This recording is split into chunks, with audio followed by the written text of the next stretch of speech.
자, 이어서 160쪽 선정에 대한 얘기 좀 마무리를 하고 넘어가겠습니다. 자, 제일 위에 그림과 도표는 잠깐 설명을 드렸고 밑에 구분하는 거 보겠습니다. 통일전, 범낭, 당나라에서 남선과 북선이 갈리기 전에 선종을 수입했다. 처음 들어온 사람은 범낭. 통일 이후 신행, 당에서 신수의 점수기열을 가져왔다. 헌병 도의가 별표예요. 도의가 별표. 시험에 가장 잘 나오는 인물이에요. 당에서 육조 해능의 도노계열 남선종을 터득해서 가져왔다. 그래서 아까 잠깐 언급드렸죠. 남선종과 북선종을 구분해야 한다. 선종에 두 가지가 있다. 여기를 도노계열이라고 하고 이걸 점수계열이라 한다. 도노로 내가 순간 터득하는 것을 의미한다. 여기는 꾸준한 노력을 통해서 터득하는 방식을 점수로 한다. 그래서 여러분들 도노 점수라는 얘기는 수없이 많이 들었죠. 중고등학교 때 역사 시간에, 그죠? 근데 모르고 그냥 외워서 풀었잖아요. 그냥 도노 점수 나오면 무조건 조계종이야, 선종이야 이 정도만 가지고 갔을 거거든요. 근데 공무원 시험은 그걸 좀 더 위로 올라가, 좀 더 높은 수준을 요구하거든요. 일단 이렇게 구분할 수 있었으면 되겠습니다. 구분할 수 있었으면 좋겠다. 이걸 또 다시 하면 육조 해능계열이라고 얘기하고요. 스님 이름이 여기는요. 해능계열이다. 이건 수신 또는 신수라고 불러요. 수신계열이다 이렇게도 해요. 그래서 우리나라에는 남선종과 북선종이 두 가지가 들어왔다. 그래서 신라 하대에 들어왔던 것들이 고려까지도 넘어가더라. 고려로 넘어가면 이걸 우리 뭐라 부른다? 아까 얘기했다시피 조계종이라 부르더라. 조계종이라 부르더라. 오케이? 여기는 순천에 있는, 전라도 순천에 있는 송강사가 번산이 되는 겁니다. 거기가 일본이 오리지널이었다는 뜻입니다. 우리나라 고려와 조선시대. 지금도 순천의 송강사는 우리 조계종에서 뺄 수 없는 제1의 사찰이 되어 있습니다. 안 가보셨죠? 가보세요. 언젠가. 수험 기간에는 가라는 얘기 못합니다. 공부하셔야 되니까. 다시 가보겠습니다. 참선의 중시 가보겠습니다. 견성오도, 즉시성불, 불림무자, 직진심 전부 다 선종에서 나오는 단어들이에요. 그 다음에 호적의 이념적 지주. 선종은 독자적인 세력을 구축하고자 하는 지방 호적의 이념적 지주가 됐다. 호적 밑줄 긋습니다. 색깔이 비슷하죠? 선종하고 호적들은요. 네. 선종 승려들과 호적이 힘을 합칩니다. 선종 승려들은 지방 호적 출신이 많기도 하였습니다. 그 다음에 반신라적 성향을 띠기도 하였다. 선종들은 반신라적 성격을 띠었다. 신라를 반대하는 반신라적이라는 뜻이죠. 끝이 아니라 이 사람들 어떻게 하죠? 고려 건국 또는 고려 개창에 공헌한 세력이 됩니다. 그 고려의 공헌한 세력 중에 하나가 선종과 호적이 가장 많이 작동되고 있습니다. 선종의 영향. 선종에 대해 중국 문화에 대한 이해의 폭이 넓어졌다. 도당 유학 등을 통해서. 그 다음 끝에 조형미술의 쇠퇴를 가져왔다. 자, 볼게요.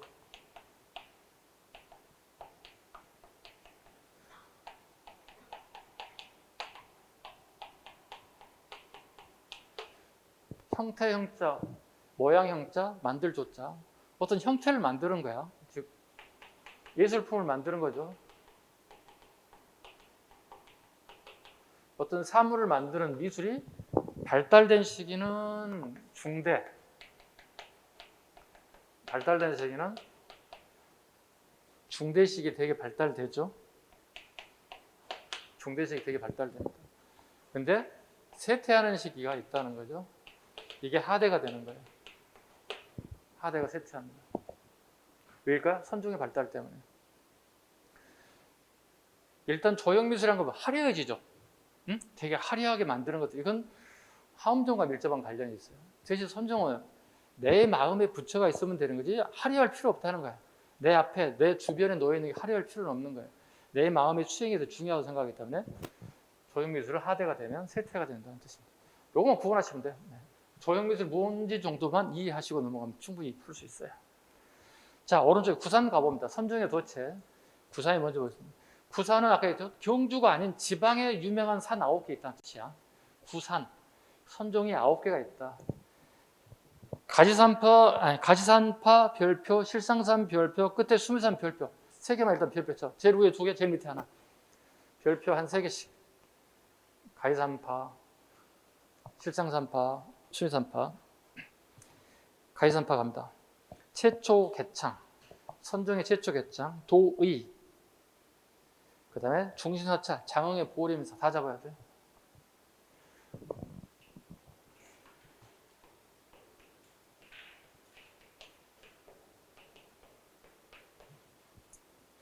봐봐.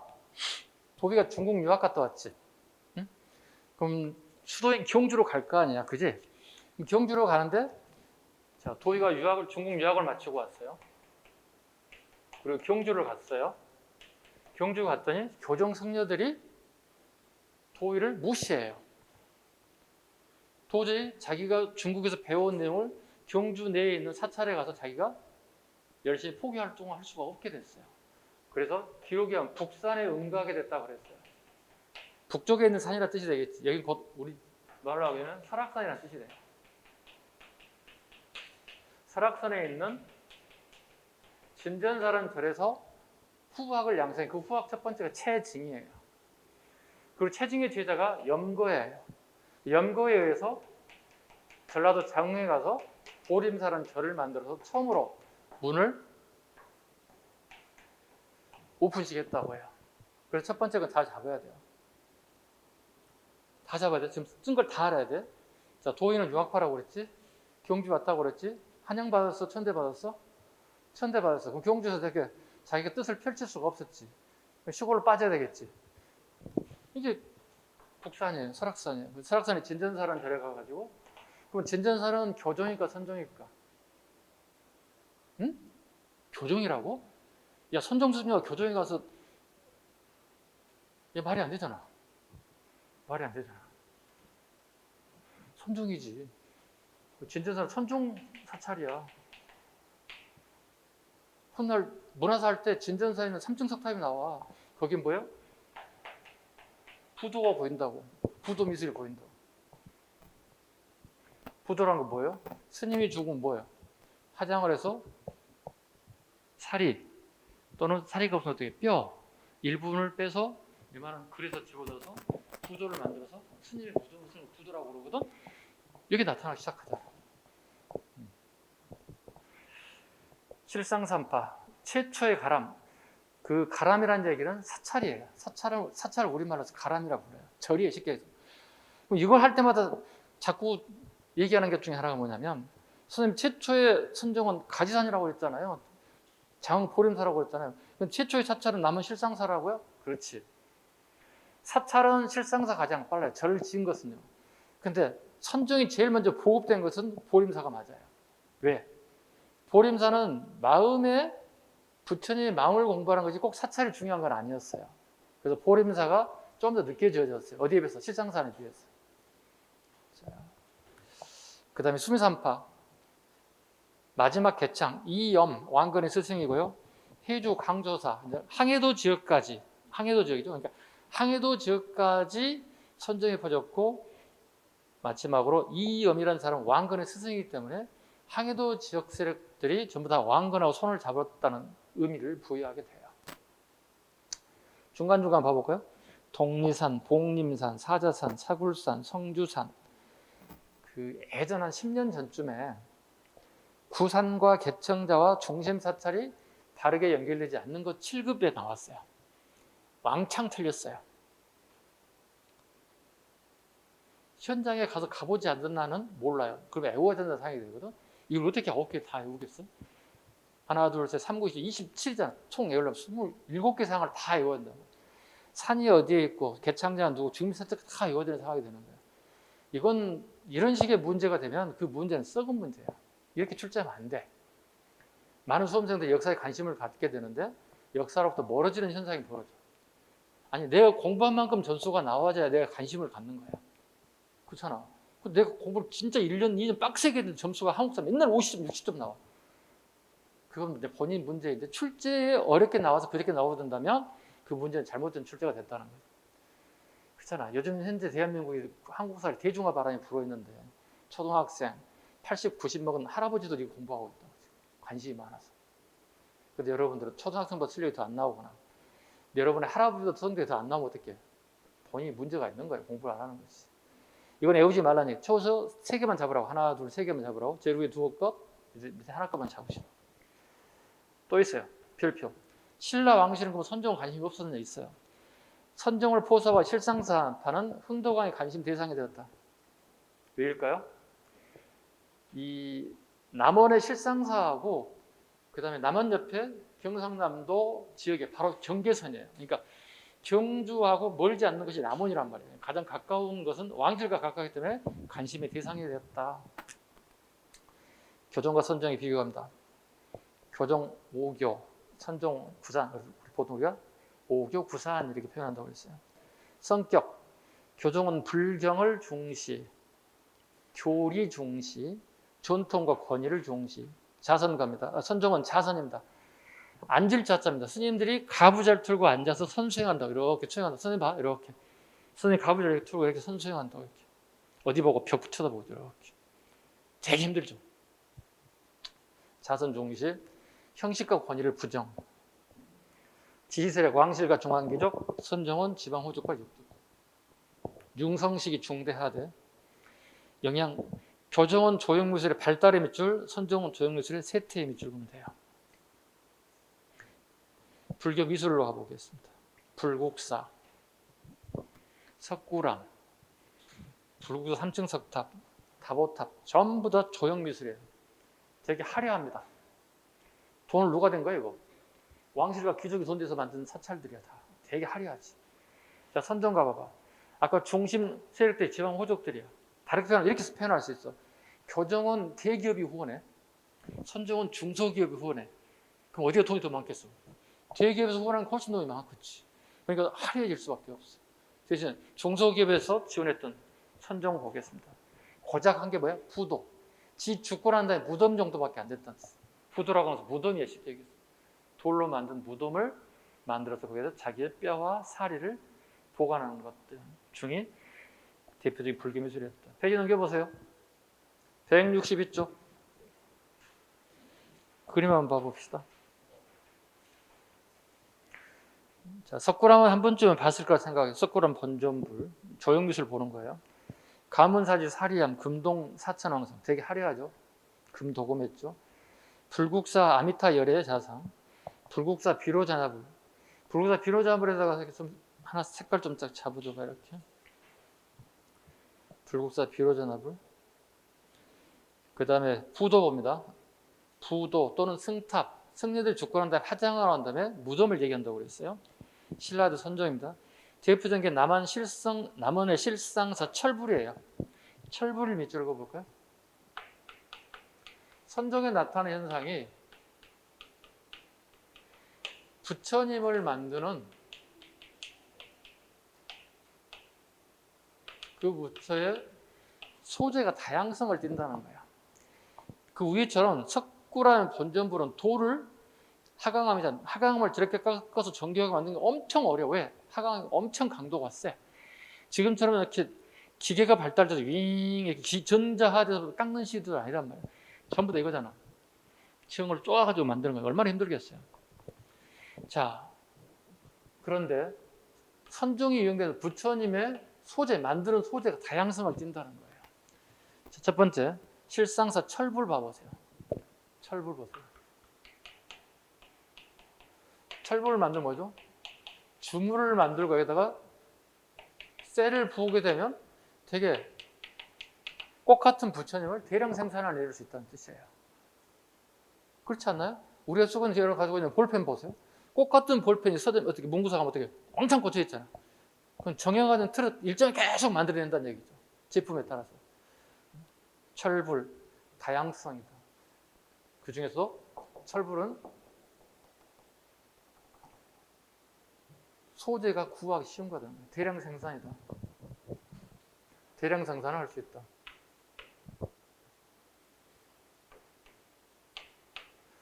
보급을 시켜야겠다는 뜻이 되겠죠. 철원 도피한사 비료전압을 장흥 보림사 비료전압 두 개를 묶어봐. 도피한사의 비료전압을 보림사의 비료전압 둘 다 철불이에요. 어디든지 절간에 철불을 부처님을 안치할 수 있다는 거야. 그러니까 절간이 돈이 없거나 힘이 없으면 철불을 안치할 수 없다는 거야. 부처님을 안치할 수 없다는 거야. 쉽게 구할 수 있는 철불을 안치해서. 자, 그런데 도피한사의 비료전압을도 철불이고 장흥 보림사 비료전압 봐봐봐.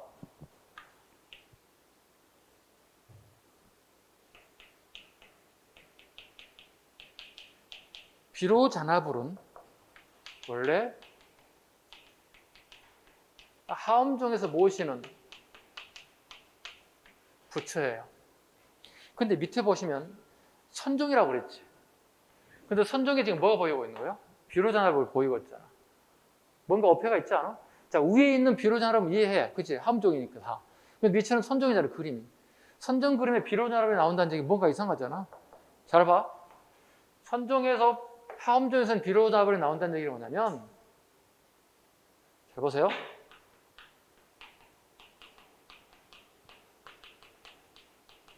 하엄종 승려들이 선종으로 상당수가 개종했어요.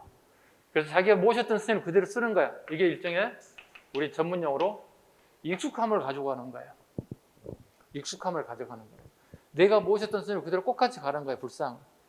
그래서 하엄종의 승려의 승리 불상이 대표된 비료전압이 선종에서 보이는 것은 익숙함이다. 좀 더 실력을 좀 길다면 하엄종 승려들이 선종으로 개종했다 보시면 돼요. 그런데 하나 또 차이점이 또 있어요. 불국사의 비료전압의 철불과 밑에 철원 도피한사와 장흥 보림사 철불은 손의 모습이 반대로 되어 있어요. 잘 봐보세요. 반대로 되어 있죠. 지금 보시면 불국사 비료전압은 왼손이 이렇게 잡고 있죠. 오른손 이렇게 잡고 있죠. 반대로 가야 돼. 이렇게 가야 돼. 결국 뭐야? 불국사에 있는 비료전압이 잘못 만들어진 제품이에요. 제작자가 잘못 만들었다고요. 근데 안치해놓고 보니 잘못 만든 거야. 그렇다고 야 잘못 만들었다 때려 부시고 새로 만들어 와라 이럴 수는 없는 거예요.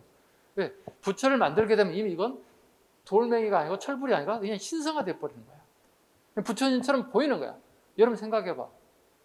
내가 불자인데 아니 내가 그리스도교인데 야 예수님 상이 잘못됐다. 때려 부시고 새로 가져와. 이거 쉽지가 않은 거예요 이게. 그대로 쓰고 있는 거야. 이게 일종의 어떻게 이제 공부가 돼버린 거예요 여러분들한테. 아니 그냥 새롭게 만들어 오지 이걸 또 이것까지 공부하게 만들었네. 여러분의 양이 늘어난 거지. 공부 양이. 자, 다시 질문합니다. 선종절간에 대웅전에 비료전압이 안치된 이유는 뭐라고요? 그렇지. 하엄종 중에도 다수가 상당수가 선종으로 개종했기 때문에 그 익숙함을 내 절에다 그대로 갖다 쓴다는 거야. 오케이? 말 안 해도 모르잖아요, 선생님이. 그림인가 봐. 한번 보고 가. 모르잖아. 근데 지금 손에 있어서 잘못됐다는 걸 얘기했잖아요. 그래서 이거예요. 하엄종은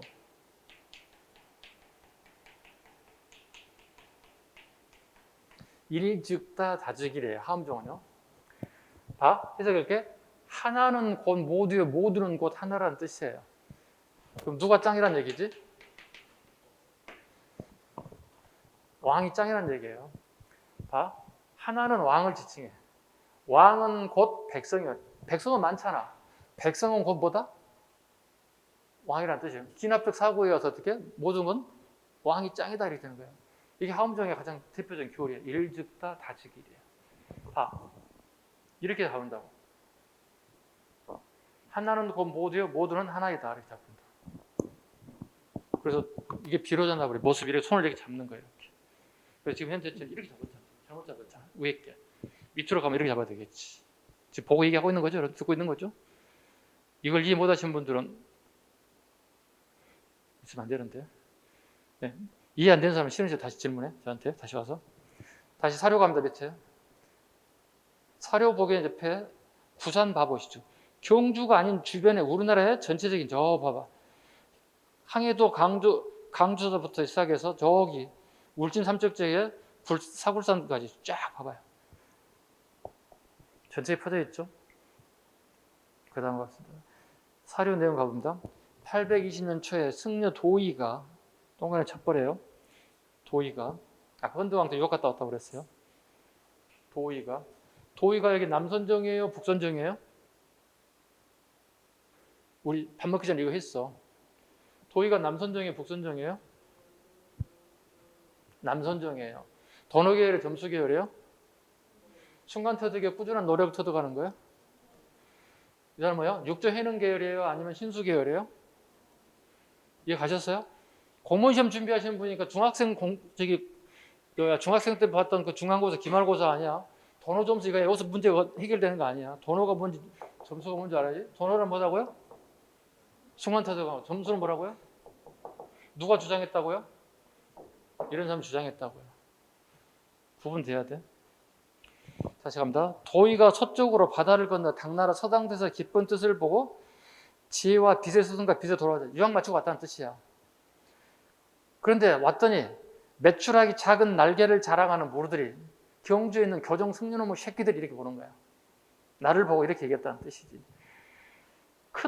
무리 큰 봉쇄가 남쪽으로 가려는 뜻을 헐뜯고 나 같은 사람을 헐뜯고 기왕에 공부했던 경전에 외우는 데만 마음이 쏠려. 그러니까 교종 승려들이 경전 읽고 막 암송하는 데만 열심히 했던 승려들이 선종을 마귀 같다고 비웃었다는 거야. 그래도 도의는 빛을 숨기고 그래서 도의는 자취를 감춰 서울에 갈 생각을 서울에 경주를 얘기하는 그 당시 서울이 경주니까 경주로 갈 생각을 버리고 마침내 북산 어디라고? 설악산에 가서 절 이름이 뭐라고? 진전사에서 선종을 퍼뜨리기는 어렵잖아. 왜? 경주에 있는 애들이 막 계속 주시하고 있으니까. 그래서 누구를 가르쳤다고? 제자를 가르쳤다. 그 첫 번째 제자가 누구라고? 채징의 제자가 누구라고? 그리고 염거가 스승의 뜻을 펼치기 위해서 어디서 절 하나 만들었다고? 최초 우리나라 선종인 장흥 고령사에서 최초의 사찰이 만들어졌다. 쭉 흐름 이해 갔지? 외우는 내용 아니지? 오케이. 발해의 불교 갑니다. 발해의 불교는 뭐 그닥 이렇게 우리 시험에 많이 나올 수 있는 건 없어요. 자, 볼게요. 불상은 고려 양식을 계승했다. 물론 문왕 후기에는 당나라의 요소를 가져오기도 해요. 일부. 특징.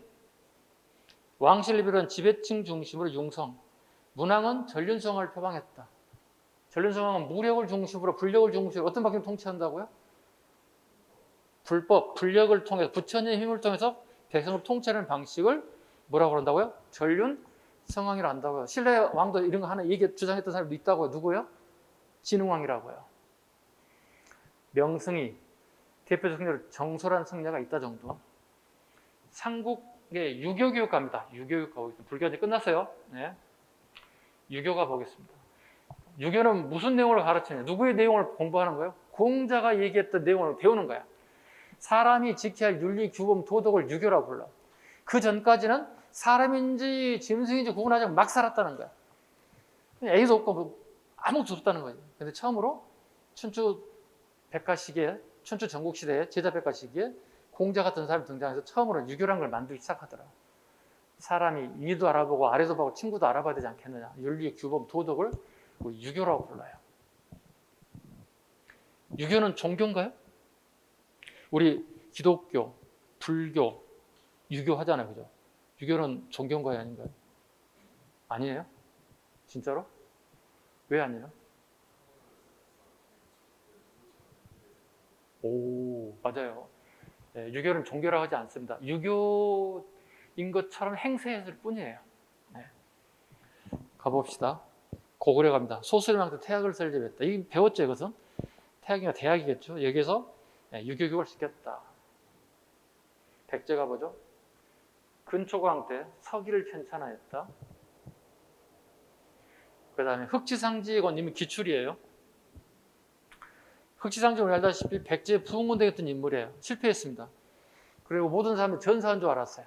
부흥운동이 실패하게 되면서. 그런데 흑지상지가 당나라에 망명을 해서 거기에 가서 고위 간직을 역임했고 죽은 묘비명에 나는 이러이러한 책을 읽었다는 기록이 나와 있어요. 그래서 이미 백제에는 춘추, 자시전, 사기, 한서 등이 널리 읽혀졌음을 이 비석을 통해서 알 수 있게 되었다. 신라 원광법사의 세소고개 등을 통해서 이미 유교가 와 있음을 알 수 있다. 신라 유학 발전, 독서 삼품과 이미 공부를 했고요. 당나라의 상당수의 학생들이 유학을 갔다는 내용, 발해에도 오소도 같은 학생들이 당나라에 가서 빈곤과에 합격했던 기록들이 남아있더라. 도교 바로 갑니다. 공식적으로 고려 영유왕 때 미치겠습니다. 영유왕 때 도사들이 들어왔고 도덕경이 미치고 도덕경을 통해서 우리가 도교에 대해서 공부하게 되었다. 영유왕 밑줄을 그으셔야 됩니다.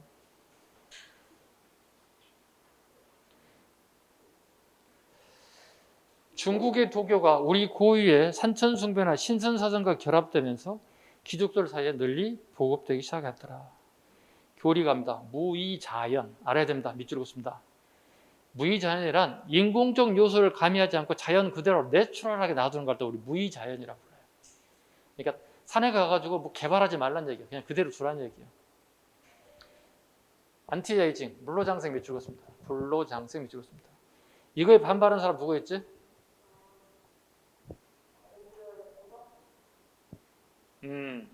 아니 고개를 좀 드세요.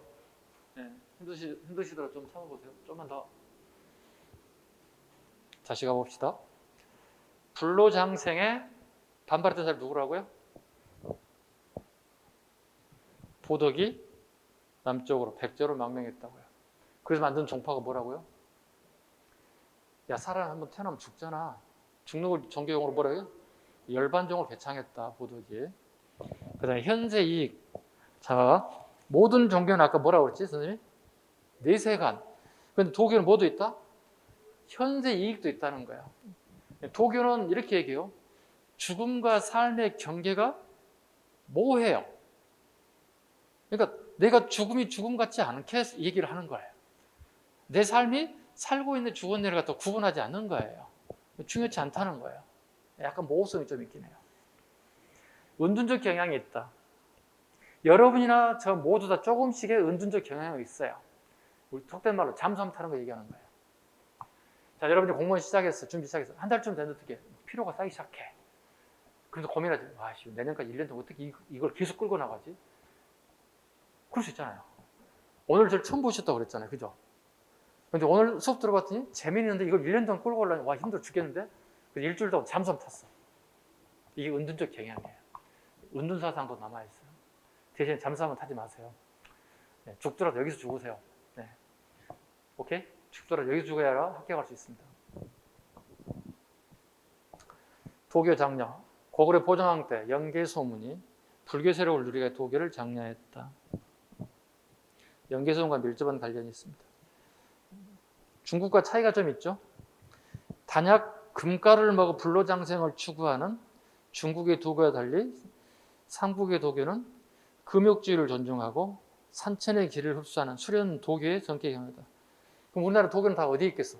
시내 한복판에 있겠어? 산속 꼭대기 있겠어? 다 산속에 있어. 계룡산에, 설악산에 20년 수행했습니다. 그래서 머리는 여성 머리가 더 길게 흐트러지게 하고 옷은 생 거지처럼 하고 있어. 그런 사람들 우리 뭐처럼 보인다고 그래? 야, 도산가 봐. 거짓골로 온 사람들 도사라고 그러지. 왜일까? 나만의 종교야. 그러니까 유일 종교, 유일신이야. 자기가 도교 신자가 돼 자기 도교 교주가 돼, 도주가 된다. 그래서 뭐 어떤 기독교 연합회 뭐 이런 건 있는데 도교 연합회 이런 건 없어요. 왜? 다 자기의 유일신이야. 하고 다니는 꼴이 꼭 거짓골처럼 하고 다니는 거예요. 고구려 갑니다. 영유왕 때 영계소문. 영계소문이 되게 중요하죠. 목적, 보정왕 때 영계소문 불교 세력을 누리기 위해서 당나라를 쳐야 되겠는데 귀족들과 보정왕이 영계소문의 호의에 대해서 호응하지 않습니다. 영양, 보도왕은 백제로 망명하게 되었다. 그리고 열반종을 개창하게 되었다. 설명했던 내용입니다. 그 다음에 도현. 이거 나오면 되게 어려워지는데 도현은 일본 대한서 주재가 돼서 반고구려 입장에서 일본 세계를 조술하였다. 일본 역사책을 조술하게 됐다는 뜻이에요. 근데 일본 역사책인데 역사책 안에는 고구려가 훨씬 더 많아요. 진나라 역사를 더 많이 적어놨어요. 그래서 이게 일본 역사책인지 고구려 역사책인지 잘 몰라요. 그래서 우리 일부 지금 교서 내용 중에는 일본 세계 등이 여기에 일부 들어가 있어요. 우리 책에 나와 있지 않는 것들이 있죠. 우리 책 가장 빨라봐야 삼국사기, 삼국유사밖에 없잖아요. 우리 책에 없는 것들은 일부를 차용해서 써먹기도 해요. 고분벽화, 사신도, 밑줄, 사신도 밑줄. 이건 기본이죠.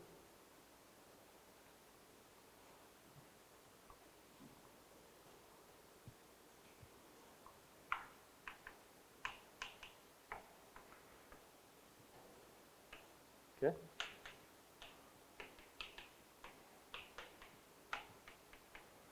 동서남북 할 때 도교에는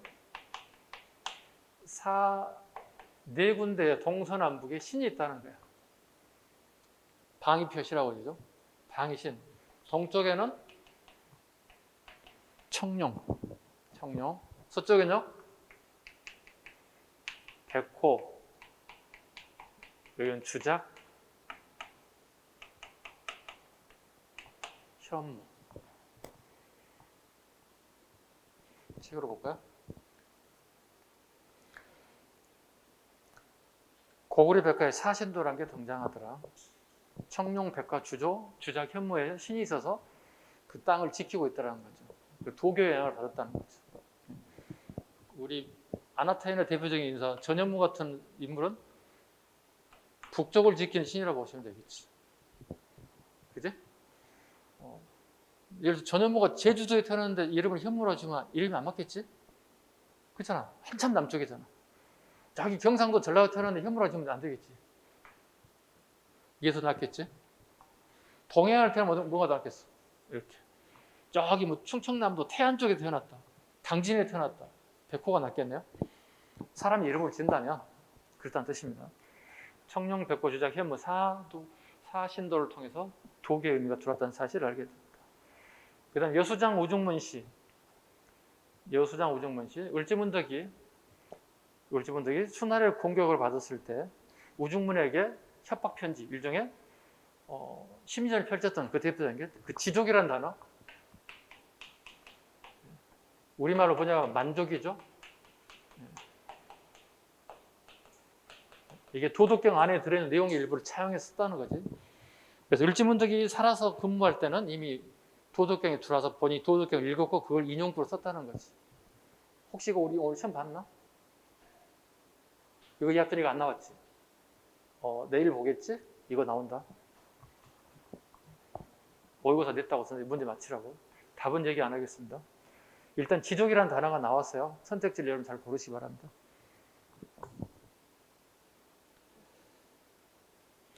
백제 갑니다. 관리기 일본에서는 둔갑술, 사택지적비에서 요거 별표, 사택지적 앞에 의자왕식이라고 적어놔. 의자왕식 사택지적이 유배를 가서 섬으로.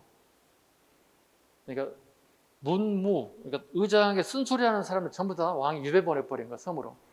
내가 10대 후반에 관직에 나와서 50대가 됐어. 그럼 30년 넘게 관직 생활을 했어.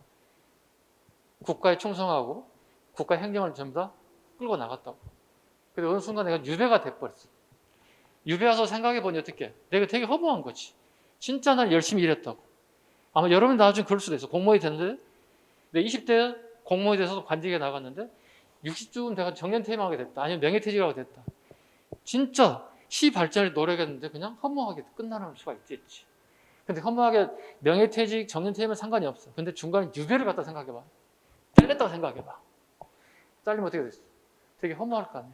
그 허무한 내용을 기록하게 됐다. 사택지적배, 노장사상과 불로장생에 대한 내용이 나오더라. 도교에 대한 내용이 있더라. 무령왕의 산수무늬 벽돌 마찬가지. 그 다음에 그 안에는 매직권.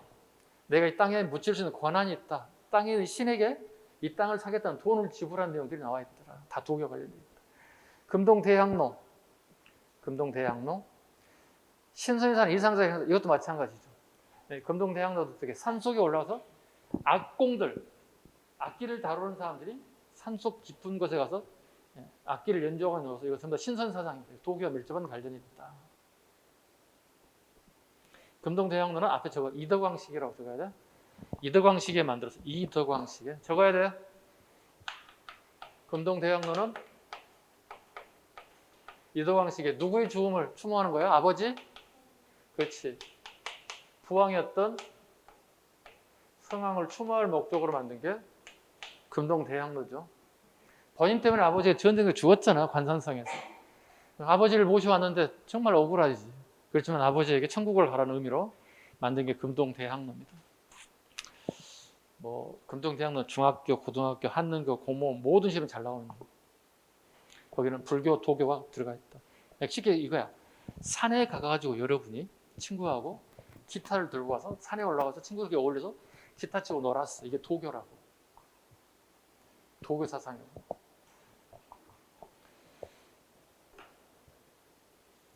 그 다음에 근초광 때 막고의 장군. 근초광이 고구려를 공국해서 고구려 왕을 죽여버리지, 화살을 쏴가지고 더 진격할 수 있지만 여기서 멈추게끔 만들었죠. 막고의 장군이. 만족할 줄 알게 된다면 더 이상 다치지 않겠다. 여기도 마찬가지로 도교가 보이더라. 그 다음에 백제 국남지. 국남지에서도 도교적 사상들이 보이고 있더라. 신라의 하랑도에도 마찬가지로 유불선이 보인다는 거예요. 신라 하랑도에.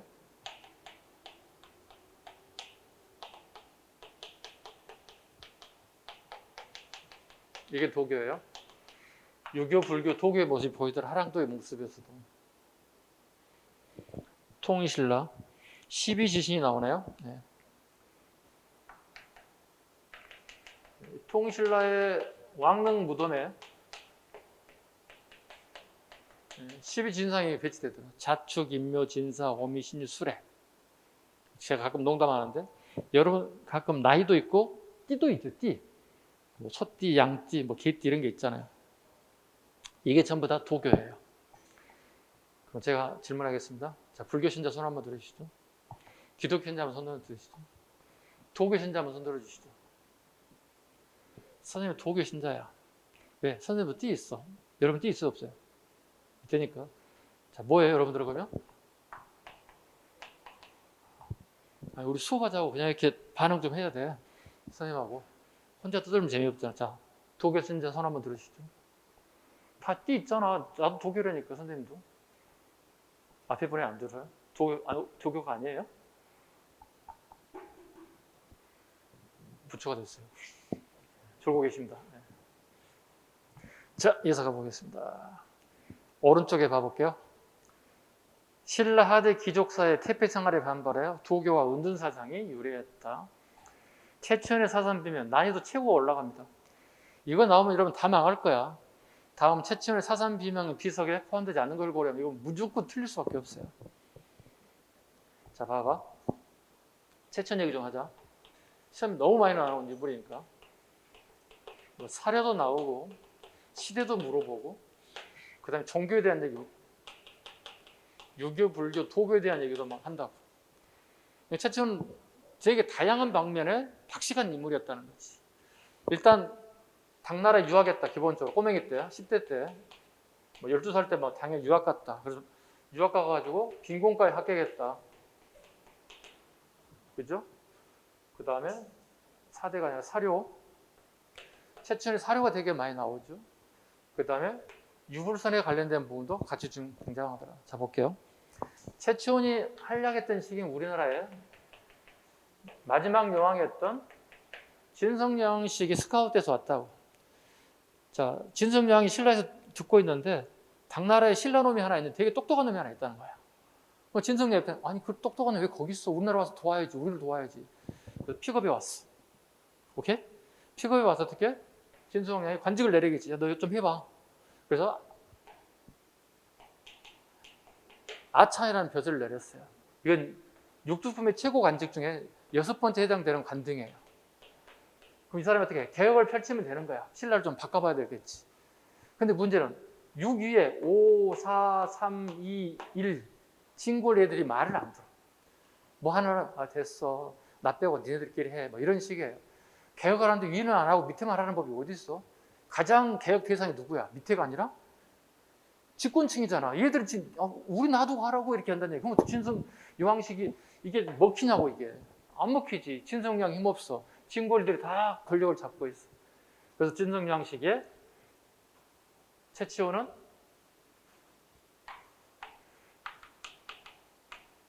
시무책을 건의하고 떠나죠. 도저히 내 힘으로, 내 역량으로 바꿀 수 없다는 걸 한계점을 느끼고 떠난다고. 그래서 오늘날에 영남지방의 경상북도 지역, 울산 지역, 경상남도 지역, 부산 광역 지역을 명산들 있죠. 유명한 산에 가면 뭐가 있어 다? 여기 전부 다 유명한 스님들이 계셔. 그 당시 최고 지식인들은 스님들이었어요. 그리고 산진 문물에 대해서 되게 개방적이었어요. 왜? 불교 자체가 선진 문물이고 예리서는 예리 문화예요. 수영 자체가 불교 스님들이 먼저 했던 것들. 그러니까 여러 가지 선진 지식들이 되게 포용적이었던, 개방적이었던 거예요. 그러면 주지 스님 입장에서 보면 이 사람 최치원이라는 인물은 엄청나게 인재인 거예요. 그리고 한번 만나보고 싶은 대상인 거예요. 시키지 이거지. 우리나라에 되게 유명한 연예인 여기 왔어. 인천에 왔어. 어떻게? 우리 학원에 왔어. 만나보고 싶어 안 싶어? 약속 한번 해야지. 그 다음에 셀카 한번 찍어야지. 또 사인도 하나 해주세요. 하고 싶잖아. 맘만 있고 여기 설레발 이렇게 하는 애도 있겠지만 만나고 싶을 수도 있잖아요. 사람이란 게. 이 스님들을 다 만나게 되면서 우리가 제일 먼저 친해질 수 있는 방법이 뭘까? 우리 보통 밥은 먹죠? 선생님 나이 또래 되면 친구들 전화 밥은 먹죠?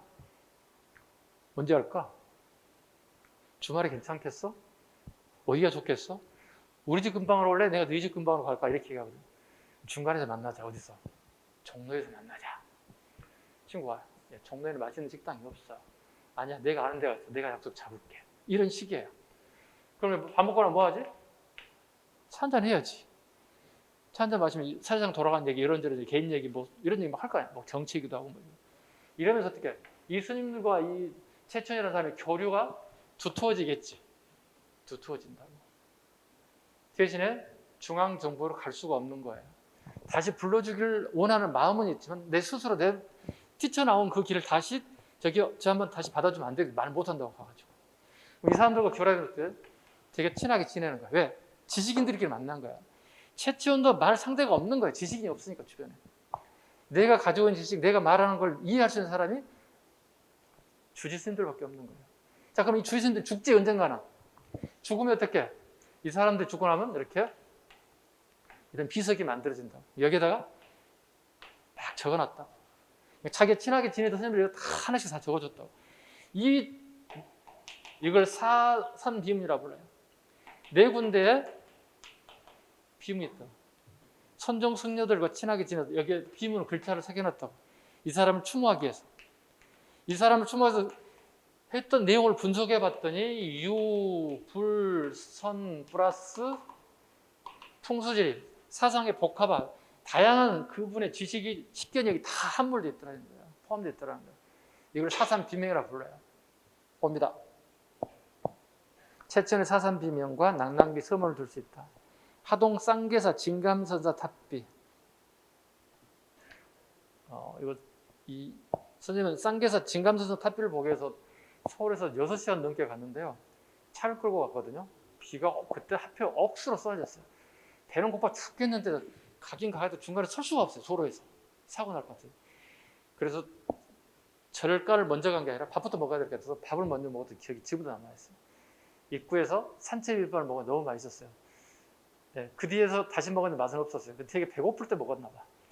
배 쫄쫄쫄 굶어가면서 끌고 갔던 시기, 그 기억이 아직도 남아있어요. 도령의 성주자 낭해하상비, 월성 초월산 대숭복사비, 문경 희양산 봉암사 지정대사비, 이게 전부 다 사산 비문이에요. 여기 뭐예요? 유교, 불교, 도교, 풍수가 다 들어가 있어요. 유불선, 풍수가 다 들어가 있어요. 그 난낭비 서문 봐. 난낭비 서문은 사산 비문에 포함되지 않아요. 위에 것은 뭐야? 비석에다 글씨를 보고 해석한 거야. 그 난낭비 서문은 좀 달라요. 자, 볼게요. 하랑인, 난낭을 쓴 것으로 하랑도가 신라의 고유 가르친 풍류도를 받들어 수련하고 있다는 내용이 삼국사기에 실렸어요. 밑줄 그어야 돼. 위에 것은 비석이고 난낭비 비문은 삼국사기에 실린 내용이에요. 구분하시라고. 사산 비문하고는 난낭비하고는 관련이 없어요. 대신에 최첨이 있었다는 기록은 동일한 내용입니다. 김유신 장군의 묘 12지진상 12방에 맞춰 호랑이, 토끼, 용 등 12가지 얼굴을 가진 신상을 조각하였습니다. 여기 12지진상이라고 불러요. 도교와 밀접한 관련이 있다. 방금 얘기했던 자축인묘, 진사, 어미, 신유, 술에 대한 얘기예요. 발해 용산 정묘공지 뭐죠? 사륙필 제글 중에 불로장생 밑줄 그었습니다. 그리고 정효공주예요. 우리 애들 발해사 공부하다 보면 문항에 둘째 딸, 넷째 딸 되게 잘 나오죠.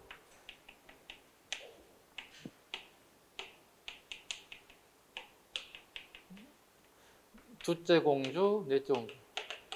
여기가 정혜공주, 여기가 정효공주. 이게 되게 헷갈리게 만들게 돼 있어요. 이름이 확 다르면 모르겠는데 비슷하잖아요. 정혜, 정효. 정효공주 무덤에 불로장생이라고 하는 글자가 보이더라. 정영주 묘지에.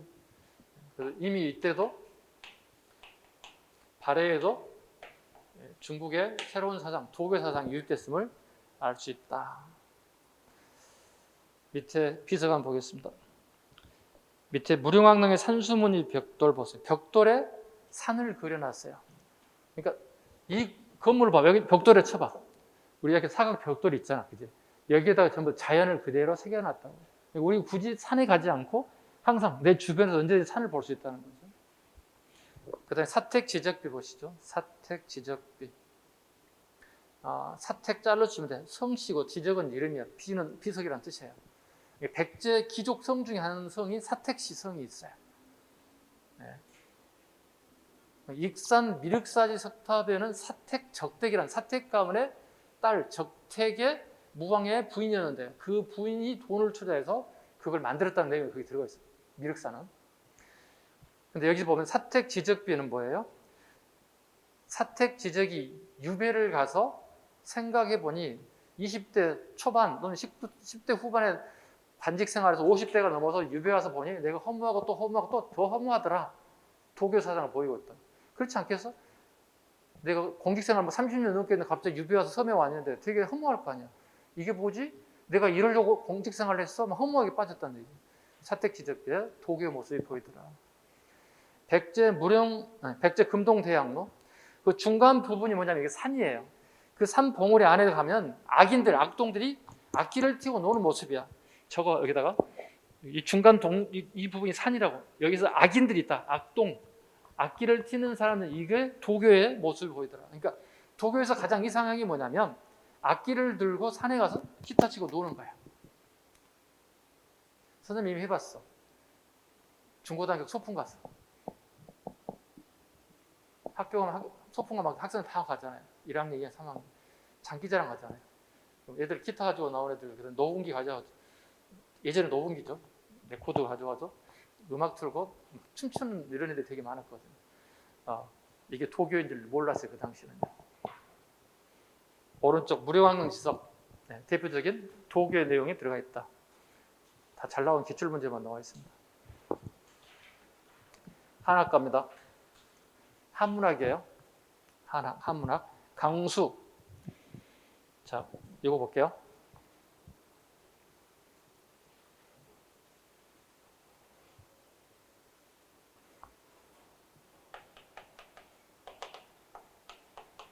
신라의 성씨가 김씨가 나오면 얘들은 왕족이에요. 김씨가 아닌 성이 나오는 경우가 있어.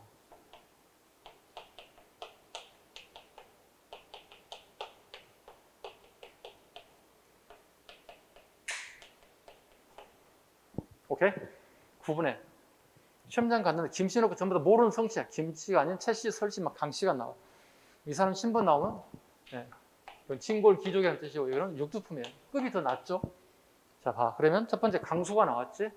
강수의 신분이 뭐가 돼 그러면? 무조건 육두품이야. 오두품, 사두품 안 나와. 기록상에. 다 무조건 김씨 아닌 놈 무조건 다 육두품으로 집어넣으면 돼. 선생님 모두 다 김씨가 아닌 다 육두품, 아니 99.9% 김씨 일부 육두품 있어요. 모두 다라고 얘기할 수 없어요. 근데 통상 그렇게 봐도 큰 문제는 없다는 거예요. 강수갑니다.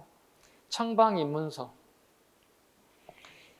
김인문, 김춘추의 둘째 아들을 석방해 줄 것을 청한 문서로 청방 입문표로 당나라 고종을 감동시켜 김인문을 풀어줬다.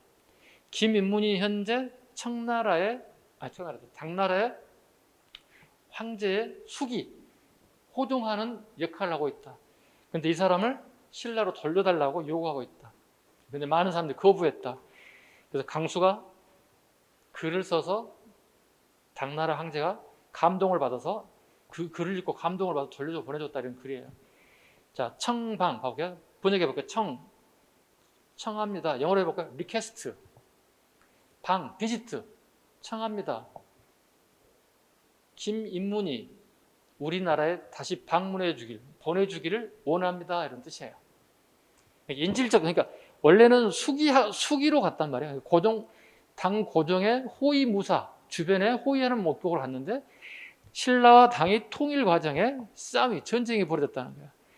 그 와중에 돌아오지 못하고 있다는 거예요. 쉽게 해서 왕의 동생이에요. 왕의 동생이 인질로 잡혀있는 격이 됐다는 얘기지. 달라고 얘기하기 애매모호하다는 얘기예요. 그래서 글을 잘 쓰는 강수를 불러서 글을 보내서 돌려받게 되었다. 답서린기서. 답 자르시고 서린기 잘라봐. 서린기는 당나라 장군 이름이에요. 서린기가 우리나라에게 나당연합군을 통해서 백제를 멸망시키고 고구려를 멸망시키고 요동과 고구려 땅을 당이 먹고 그 다음에 대동강 이남을 신라가 차지하기로 약속을 했어. 근데 이걸 애들이 어겼어. 당나라 애들이. 그 신라 애들한테 열받아서 전쟁이 일어나게 됐어. 일어날 수 있죠. 그런데 당나라 서린기가 협박을 보내 우리한테. 신라 조그마한 이놈의 새끼들 어디 까불고 이런 식의 협박문을 보내는 거예요. 이걸 가만히 둘 수가 없잖아요. 그래서 왕이 요구해서 서린기에게 답장을 쓰는 거예요. 누가? 글을 잘 쓰는 강수를 데려와서 글을 쓰게 되었다. 그래서 뭐야? 강수가 쓴 책 중에 하나가 내용 중에 답 서린기에서 서린기에게 답을 쓰는 글이라는 뜻이에요. 그 이면에는 앞에 전제사항이 하나 있어요. 뭐가 있냐면 강수는 육두품이라고 그랬지. 예? 강수는 육두품인데 강수의 애인이 있어요. 강수에 대해서. 강수가 사랑하는 여인이 있다고. 이 사람은 육두품이야. 품이. 육두품은 꽤 괜찮은 급비예요. 왕족 밑에 급이니까. 그런데 강수가 사랑하는 여인은 급이 좀 달랐어요. 우리 대장간 혹시 아세요? 옛날에 쇠를 두들겨서 농기구를 만들기도 하고 무기를 만들기도 했던 대장간의 운영하는 딸이었어요. 그런데 이 두 사람이 사랑에 빠졌어요.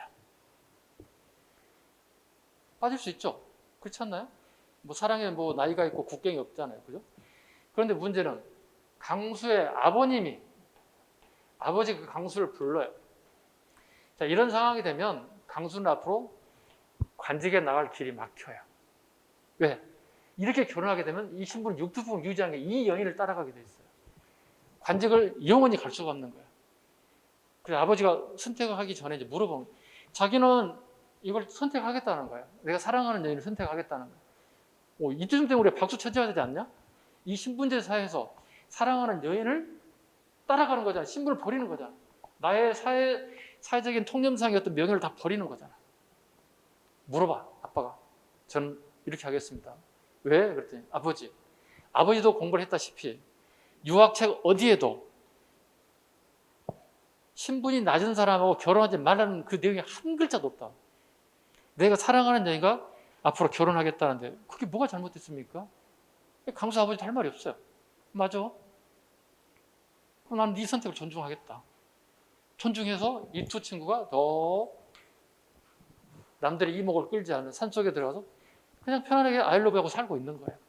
근데 이 사랑은 오래가지 못해서 전쟁이란 걸 맞이하게 됐어요. 신라와 당나라가 전쟁이 일어났어요. 당나라들이 협박 문제, 협박 편지 막 이런 게 막 올 거 아니야. 근데 다 한자잖아. 근데 잘 모르는 한자들이 막 들어가. 세독이 안 돼. 그러니까 우리가 한문도 공부 많이 하는 사람이고 당나라 말도 하는 사람인데 글자 해독 능력이 잘 안 되는 경우가 있어. 그렇지. 왕이 부르지. 이 한자 해독 능력을 가진 사람이 정작 우리나라에 없단 말인가. 신하들 저기요 한 명이 있긴 있습니다. 누군데? 지금 경주에 있지 않고 저 시골 산 속에 들어가 있는데 당장에 데려오라고 왕이 얘기했지. 데려왔지. 야, 너 읽어봐. 직독직필 쫙 해줬어. 야, 답장 써. 어떻게 쓸 거야? 네 마음대로 써. 이렇게 해서 강수가 예교문서에 부분에 나오는 거야. 그래서 애국이 좋아. 강수는 강수를 뒀어. 사랑하는 여인을 본인이 취했어. 그치? 사회 통념상 그걸 깨고 사랑하는 여인을 내가 선택했잖아. 되게 강수를 둔 거잖아. 보통의 남성이라면 어떻게 돼? 그래요? 그럼 생각해봐. 선생님 같으면 그럴 것 같아. 너무 옹졸하게 보지 마시 바란다. 그럴 수 있잖아. 사랑하는 여인인데 신분의 벽을 먹혀서 나의 출세길이 막힌다면 그래요? 이렇게 될 수 있지 않나? 우리 남성들 봤을 때. 또 여인 입장에서 여성들 입장에서 봐도 그렇지 않나? 내가 왕비인데 육두범 새끼가 껄떡거려. 쉽게 하면 결혼은 결혼이고 연애는 연애 따라갈 수도 있잖아. 근데 강수는 강수를 뒀어. 사랑하는 여인도 취했고 그 다음에 관직에서 멀어졌지만 다시 전쟁이 자기를 다시 불러들여서 관직에 나가게 됐다. 이것도 좋잖아. 강수를 더니 강수가 통했어요. 이렇게까지 얘기했는데 모의고사 하나 틀기만 해봤어. 하나 또 있어. 밑에 봐. 불교를 세계로 비판하고 도덕을 사회적 출세에 더 중요시 여겼다. 강수가 살았던 시기에는 대부분 사람들 육두부에 대부분 유교 공부한다고. 근데 갑자기 도교가 하더라. 도교에 막 빠진 애들이 막 등장한다는 거야. 그래서 아버지가 또 불렀어. 강수에게 아들 이리 와봐. 부르면 야 우리 지금 신라에 지금 불교와 도교가 있는데 너는 뭘 선택할 거냐? 이렇게 물어본 거지. 강수가 이렇게 얘기했다고. 불교를 많은 사람이 믿기 있는데 나는 세계로 합니다. 세계라고 봅니다. 세애교 한자 봐봐. 세상 밖에 종교라는 뜻이야. 나는 지금 현재 살아있는 사람이야. 불교는 내가 죽어서 천국 가게 하는 공부란 얘기야. 근데 굳이 죽어서 천국 가는 공부를 해야 할 이유가 없다고 본다는 거지. 그래서 나는 유교에 현재 살아가는 사람들이 중요하겠다. 나는 유교를 공부하겠습니다. 선택했다는 거야. 그리고 불교를 세계라고 비판했다. 설정 갑니다. 설시입니다. 김씨가 아니네요. 설시는 뭔가요? 일단 기본적으로 육두풍이에요. 보겠습니다.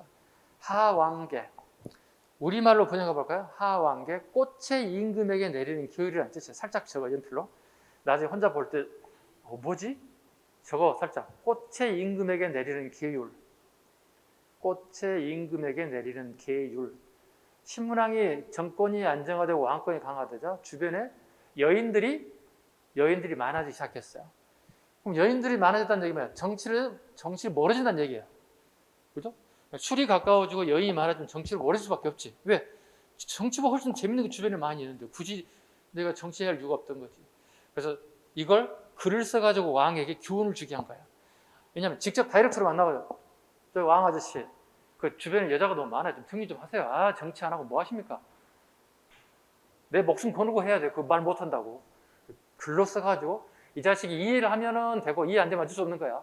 그래서 이 하한계를 써서 이 사람의 충고 어드바이스 하는 거야. 자, 볼까요? 장미꽃하고요. 네. 하한계 내용이 그러죠. 장미꽃하고 할미꽃을 비유합니다. 이건 간신으로 본다는 얘기야. 이쁜 여인들을 간신으로 보고. 할미꽃은 이쁘지 않지만 향기가 오래 간다는 거지. 이걸 뭐로 본다는 얘기지? 충신으로 본다는 거지. 간신보다는 충신을 가까이 둬야 되는 게 옳지 않겠느냐 정치하는데. 그래서 신문왕이 좀 영리했던지 이걸 수용을 해요. 그 결과 우리 공부량이 늘어났어요. 왜? 신문왕이 되게 정책이 되게 많아요. 할미꽃에 대한 얘기.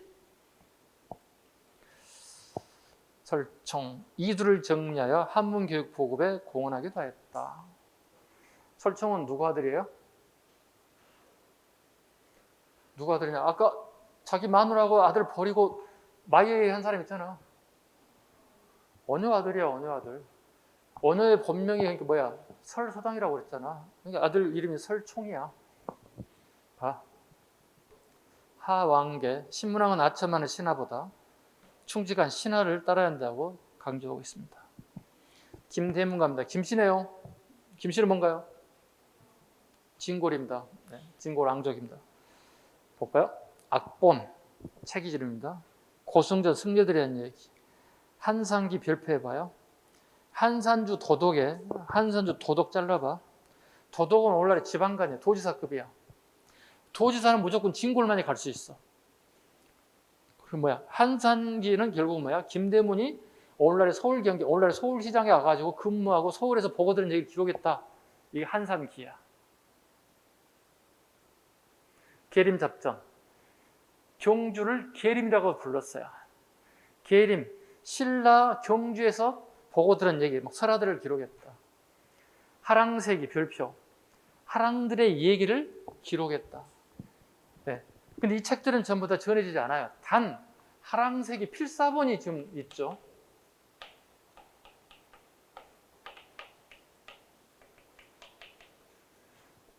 이게 우리나라 원래 책인데 일제강점기 시기에 일본들이 빼앗아가서 일본 항실 지하 창고 저장고에 보관되고 있다.